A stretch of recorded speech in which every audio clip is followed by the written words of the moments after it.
दोस्तों नमस्कार। Legendary film maker Shyam Benegal साहब की मूवीज़ में अगर हम angry young man Amitabh Bachchan साहब के किरदार को खोजें या फिर नसरुद्दीन शाह को हो या फिर शुरुआती दौर के गुरुदत्त साहब के, तो एक बेईमानी होगी। खासकर उस देश समाज में जहाँ एक अब बड़ा मध्य वर्ग है जो अपनी छोटी बड़ी पूंजियों को किसी तरह सहेजे हुआ है, चल रहा है। अपने राइट्स के प्रति वो कई बार सरेंडर की स्थिति में होता है, तो कई बार एकाएक जागरूक भी हो जाता है। लेकिन कुल मिला के वो क्षमता नहीं दिखती है उनके अंदर कि वो एक किसी बड़े नायक के साथ वह कंधे से कंधा निभा पाएँ। 2 कदम आगे चलते हैं तो 2 कदम पीछे हो जाते हैं, या कहीं न कहीं मैं देखता हूँ वहीं टिके रहते हैं। दरअसल इस देश समाज की हकीकत में थिएटर चल रहा होता है। दोस्तों, लिटरेचर की दृष्टि से देखें तो अगर सबसे ज़्यादा किताबें, चाहे आप उससे प्रेरित हों ना प्रेरित हों, चाहे पढ़ने के बाद आप उसे माने ना माने, कहने मतलब सहमति हो या ना हो, किताबें जो सबसे ज़्यादा बिकती हैं वो मार्क्सिज्म की बिकती हैं। उसका जो एक आइडियलिज़म है, उसका जो दूसरों के प्रति एक सोच है, और एक हकीकत ये भी है कि बिना कुछ मटेरियलिस्टिक अगर आदमी के पास संसाधन मटेरियलिस्टिक और उनका हक और सब डिस्ट्रीब्यूशन नहीं होगा, तो किसी भी तरह के राइट्स के विषय में सोचना बात करने का कोई मतलब भी नहीं है। और हमने ये भी देखा है कि मार्क्सिज्म जहाँ एक सीमा से आगे हो गया, या उसका अगर एक हम उसी यूफोरिया में चलते गए, तो फिर पूंजी कहीं ना कहीं पूरा कंट्रोल और जीवन के सब एस्पेक्ट्स कहीं ना कहीं राज्य कंट्रोल कर रहता है। यहाँ तक कि राइट्स भी एकदम सिकुड़ के रह जाते हैं। मटेरियल तो होता है लेकिन राइट्स को इस्तेमाल करने की हिम्मत भी कम हो जाती है। कहीं ना कहीं एक वृत्त कंप्लीट हो जा रहा था टीआईसी थिएटर के एक, कहिए कि एक फिल्म में, और वहाँ पर जो स्ट्रीम लेफ्ट था और चाहे स्ट्रीम राइट हो, बिगेट्री, और जहाँ पर सब कुछ क्या बोलते हैं चर्च ही संभाल रहा हो, सब कुछ कर ले, तो दोनों एक कंप्लीट वृत्त के दोनों एक कंप्लीट सिरे एक ही छोड़ पे दिखते थे। इसीलिए मध्यपात पे फोकस होता था और एक टिप्पणी भी खास तौर की एक आती थी। निसंदेह शुरुआती दौर कुछ और था, जैसा मैंने बताया कि लोगों के पास कुछ ना कुछ रिसोर्सेस होने चाहिए, लेकिन उस दौर में वो भी नहीं था, तो राज्य ही सबसे बड़ी शक्ति हुआ करती, तो उसी में क्षमता थी आगे चलने की। लेकिन उस दौर में भी कहीं ना कहीं जो एक मॉडल था हमने सोशलिज्म का, वो नेहरूवियन मॉडल था, मिक्स्ड इकोनॉमी। तो उस समय भी प्राइवेट इनिशिएटिव थे, लेकिन बड़े जो इनिशिएटिव थे वो पब्लिक हाथों में उनको ज़रूरत और रिसोर्सेज की भी ज़रूरत थी, जहाँ बहुत बड़े रिसोर्सेस या ज़मीन चंद हाथों में थी।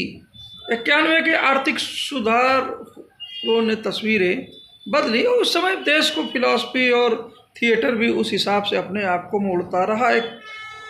तो वहीं 91 के आर्थिक सुधार, ग्लोबलाइजेशन का प्रेशर, कॉम्पिटिटिवनेस और स्वयं इंडिविजुअल लोगों में कुछ मटेरियल क्षमता और अब जो भी राइट्स थे उनको अप्लाई करने की एक अर्ज ने हमें दूसरी तरफ ला के खड़ा कर दिया। लेकिन एक उसका दूसरा भी स्ट्रीम दिखता है नाटक में, और नाटक में ये भी बात समझ में आती है कि ये बड़ा मध्य वर्ग है जिसके पास थोड़ा बहुत तो कुछ ना कुछ है।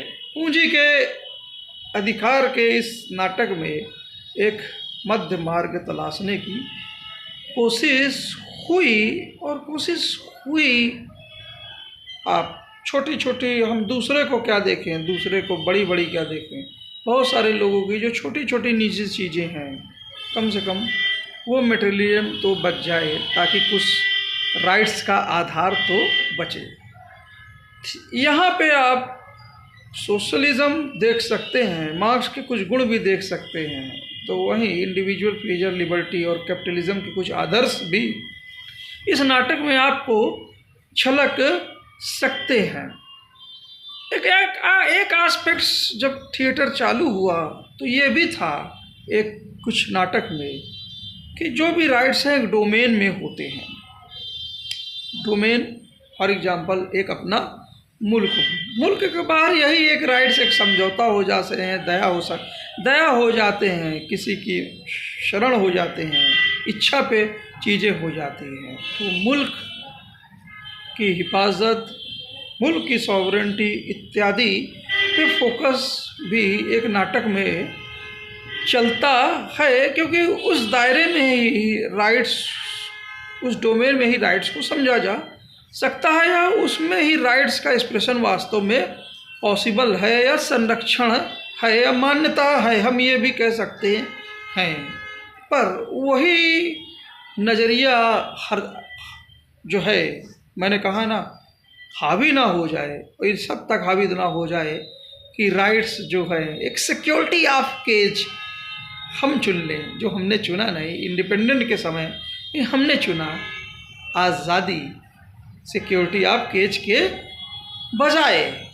जैसा कि जो मेन किरदार है डीवाईसी, वो एक कई मंचों से उसने, एक मंच, विशेष मंच से उसने बोला भी। इन परिस्थितियों में हम देखते हैं तो इसीलिए जो लेगेसी थी वो ज़्यादा से ज़्यादा राइट्स को और ज़्यादा मजबूत करने की रही, और उस राइट्स में बहुत तरह की समस्याएं भी आती हैं। जैसे जैसे मध्य वर्ग और बड़ा होता है और उसकी भी अपनी समानताएं हैं, डाइवोर्स इत्यादि हैं, या आज की परिस्थितियों में देखें होमोसेक्सुअलिटी जैसे इश्यूज भी थे, तो उसको भी टैकल करने की कोशिश, राइट्स के दायरे में लाने की कोशिश की गई। क्रिमिनलाइजेशन जो था मैरिटल मैरिज इत्यादि का, शायद वो तो और उसने भापा थिएटर ने कि हम वहाँ तक अभी उस स्टेज तक, किसी नेक्स्ट डे तक हम और छोड़ते हैं, हम उस स्टेज तक अभी जाना शायद एक इनहेरेंट वे थी, एक परख थी समय की। ठीक कहीं ना कहीं गांधीयन फिलॉसफी समझ में आती है जब आज़ादी के समय, हाँ ठीक है, हमें जो है दलितों के साथ और नीचे आम लोगों को ये सब साथ में खाना पीना इत्यादि ये सब, और टेम्पल एंट्री मूवमेंट, तो वहीं कहीं शादी ब्याह के मामले इत्यादि तक वो रुके। तो वहीं और जब जाते हैं तो आगे चलते हैं तो कुछ चीज़ें इस तरफ भी क्या किस हद तक बढ़ी, ये भी परखा जा सकता है। और फिर धर्म के ही दायरे में भी इंटरकास्ट से इंटर रिलीजन तक भी चीज़ें एक समय अनुरूप चलती हैं या आगे पीछे होती हैं। राइट्स एक्चुअली में चाहे कोई भी कल्चर हो, कोई भी व्यवस्था हो, लेकिन कहीं ना कहीं कुछ बेसिक राइट्स, कुछ ह्यूमन राइट्स वो होने चाहिए और उनका मजबूती से पालन होना चाहिए। जो डिसएडवांटेज कुछ हमेशा से रहे हैं, चाहे बच्चे हों या महिलाएं हों, या महिलाएं खासकर अगर आइए, तो वहाँ पर उनके राइट्स भी अब दिन प्रतिदिन हम उस थिएटर में एक दूसरे अहम किरदार के जरिए भी हम बढ़ता हुआ है देखते हैं। तो दोस्तों, अगर हम ये कहें कि दूसरी तरह से ये सोच सकते हैं कि एक मजबूत मुल्क जो है वो एक मजबूत मुल्क तभी बन सकता है जब उसमें रह रहे इंडिविजुअल्स या सिटीजन्स वो अपने राइट्स उनके जागरूक हो और उसके पीछे सजग हो, और उसको उनके पास इतना मटेरियल रिसोर्स हो कि वो उसको अप्लाई कर सके, एसर्ट कर सकें।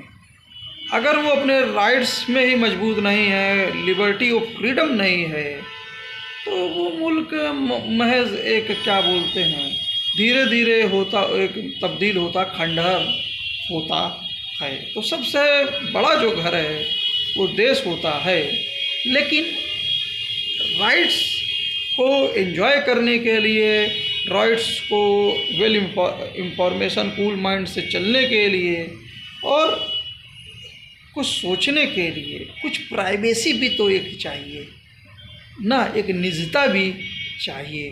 कुछ अपना एक ठोस रिसोर्स आधार भी। तो कहते, मेरे शब्दों में अगर कहिए तो देश घर सबसे बड़ा, घर हम सब में बसा।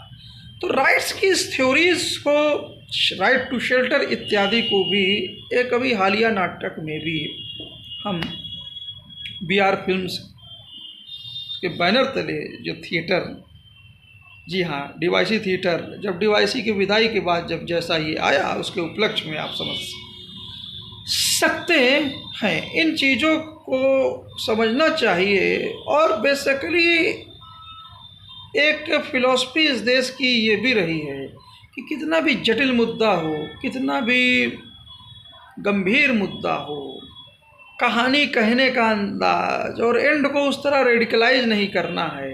बहुत सारी कहानियाँ बीच में भी, नाटक में, बीच स्टेज में भी, शायद अंतिम पैरा, जैसा कल फिरदौस मिर्ज़ा साहब ने कहा सतपिंडी पर, वो जानबूझ के छोड़ा जाता है। क्योंकि जब तक आप देश बड़ा बदलाव जब चाहते हैं तो मोरालिटी जब तक आप देश समाज में जगेगी नहीं, तो तब तक आप जो भी चीज़ है, अगर एक फैसला दे दिया जाएगा एकदम रेडिकल वे में, तो उससे क्या फ़र्क पड़ेगा। वो नई समस्याओं को इम्प्लीमेंट जो करना है वो वास्तव में देश समाज को मोरालिटी के तहत करना है। चाहे सिटी स्टेट या केंद्र का झगड़ा हो, या सिटी स्टेट में एक खास तख्ता पलट हो, आधुनिक तरीके से सोफिस्टिकेटेड वे में, अल्टीमेटली हर चीज़ें जो है वो डायरेक्टर और मुख्य किरदार तो नहीं निभा सकता है।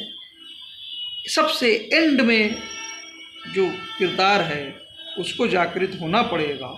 जो ऑडियंस चीज़ें चाहती हैं, ऑडियंस को अपना मोरल कैरेक्टर और अपनी चीज़ें उस स्तर पे पहुंचानी पड़ेंगी। ये हमेशा से इस देश समाज की परंपरा, खासकर अपने मुल्क हिंदुस्तान की अगर मैं बात करूं, ये रही है कि ताकि चीज़ें, जटिल से जटिल चीज़ें उठाई भी गई और उसको उस लेवल पे लाके छोड़ा गया कि आप मोरालिटी के नाते उसका आगे समाधान देख सकें। एकाएक अगर एक फैसला हो भी जाता है तो वो कल को उस पर लोग हंसने भी लग सकते हैं। कभी कभी एक धनवान के यहाँ बड़े बड़े विरोधी फिर से जनता को मुंह चुड़ाते मिलते हुए भी दिख सकते हैं। तो इन चीज़ों को, लेकिन जब तक नैतिकता, मोरालिटी, तो इस पे भी एक बल था। और 2 कमरों का घर ज़्यादा पसंद था डायरेक्टर को एक बड़ी महफिल के। खैर, डायरेक्टर लेगेसी जो थी, लेगेसी अंतिम चरण में वो सबसे आने वाली थी और वो लेगेसी आई भी। और उसके पीछे भी जो राइट्स की कहानी है और थ्योरी ऑफ राइट्स है डायरेक्टर के ड्रामा में, वो वास्तव में अपने ढंग से क्लाइमेक्स में पहुंचती है, जिसका हम नेक्स्ट एपिसोड में जिक्र करेंगे। और वो इंस्टीट्यूशनल वे में राइट्स को मजबूत वो करता है। शायद उसी लेगेसी से कुछ अपने लोग चल गए थे या डर गए थे, लेकिन डायरेक्टर को पता था कि फिल्म के लिए कुछ ऐसे प्रसंग भी चाहिए जो हर समय चर्चा में फैले रहें और वो आसानी से कथानक को, अपने को उस स्टेज में उस चीज़ों को वहाँ मोड़ सके और वहाँ परोस सके कि जब लोग एक्सपेक्टेशन, उनके अंदर की जो अर्ज है वो खुल के सामने से आ जाए। उम्मीद है ये डीवाईसी सीरीज का 4था एपिसोड आप लोगों को पसंद आया होगा। जय हिंद, जय भारत। Thank you sir. सत्य हिंदी सिनेमा संवाद का बहुत ही कंट्रीब्यूशन इस एपिसोड को बनाने में रहा है और इसमें खासकर मैं जबरीमल पारख साहब को बड़ी गंभीरता से सुनता हूँ। अजय ब्रह्मोत्रा साहब और इंद्रजीत सिंह के साथ अमिताभ कुमार जी जो मुख्य एंकर हैं, तो काफ़ी चीज़ें मुझे दिखती हैं। बहुत सी फिल्में थोड़ी बहुत देखी हैं, अब नॉलेज नहीं है, लेकिन जब बात होती है तो याददाश्त के साथ कुछ चीज़ें मजबूत होती रहती हैं। उम्मीद है ये एपिसोड आपको पसंद आएगा। जय हिंद, जय भारत।